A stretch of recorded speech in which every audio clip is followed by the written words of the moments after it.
On this episode of The Road Chose Me, I'm exploring the Ivory Coast.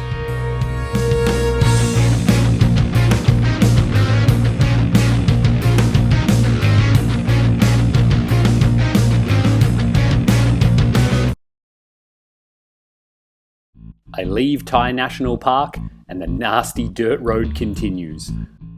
More mud pits, more trucks stuck up to their axles. I slog on, desperately trying to get to the beach where I know paradise awaits. I drive through some tiny little villages that have a really cool Rasta feel, and eventually I reach my destination. With a place like this, I think I'll stay a few days. That first one is a small hotel run by an awesome Swiss lady called Jojo, who moved down here about 20 years ago and just decided to make it home. Talk about paradise. This second spot is just a bunch of local dudes who love to surf and have visitors. I had such an awesome time hanging out with them. One morning we all get up really early and hike up into the mountains behind the beach here, where we find wild mushrooms that we had for dinner that night. In the afternoon, we wind up in a small village where it seems everybody wants to buy me a bottle of palm wine. That stuff's pretty strong. As you can see, there's some development out here, but there's also a lot of unfinished projects and junk lying around, huge big piles of trash on fire that kids are playing in. All in all, it's pretty run down. The highways here in Ivory Coast are exactly what I've come to love in West Africa. They're usually paved and kind of good for a while, where I can be up into, say, fourth gear just before I come across an enormous series of potholes where the tarmac has completely broken and shattered and I have to slow right down to first gear. I crawl through the pothole and then speed up again before the whole process repeats. Driving like this, even 100 miles can take 5 hours. As always, the biggest vehicle has the right of way, so I'm constantly trying to avoid monster trucks that just drive on my side of the road, trying to dodge the potholes. As I get closer and closer to Abidjan, the big city, things change. There's more development, the road's better, and there's a lot more people out and about.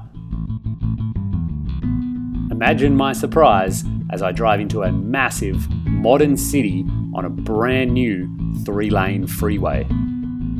This is by far the most development I've seen yet in West Africa, and it boggles my mind that this exists in the same country that I slogged through that mud for a week, where people have no drinking water and no electricity.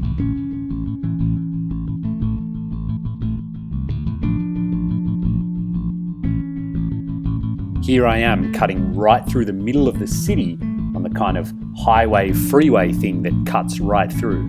Oh man, am I happy to have my GPS.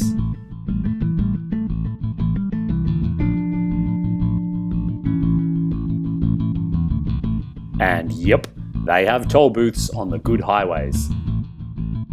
This one cost about $1 US, and further along where the highway is even better, I start paying $2 every 60 miles or so. The most expensive yet by far.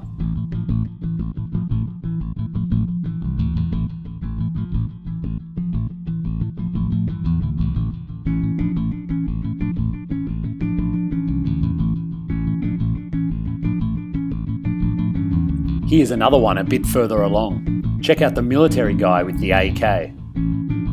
I don't think blasting through without paying is a good idea.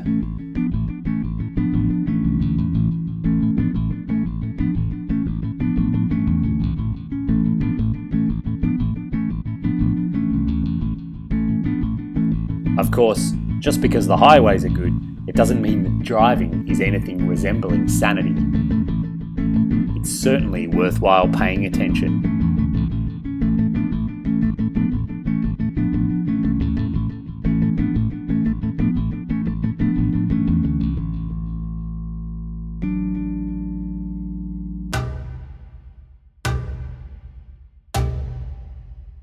Here I am driving into the capital city of Yamoussoukro. This place is kind of interesting.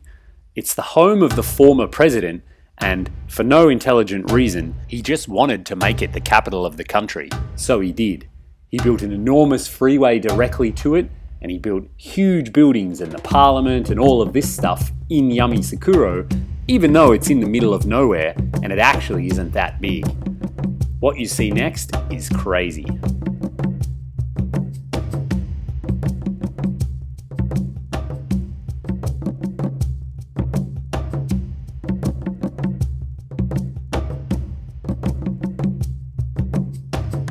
I get a bit turned around trying to get to where I want, which is actually a tourist destination, and surprise, surprise, here's a military guy set up just to stop me and try to get money out of me. He gets pretty annoyed when I play dumb and don't understand and don't speak French. In the end, he lets me go, but he definitely is not happy about it. Not content with making his hometown the capital city, the former president wanted to build something big. So what did he build? He built the world's biggest Catholic monument. This thing is called the Basilica of Yamoussoukro, and estimates are that it cost $600 million to build. That doubled Ivory Coast's national debt when it was built.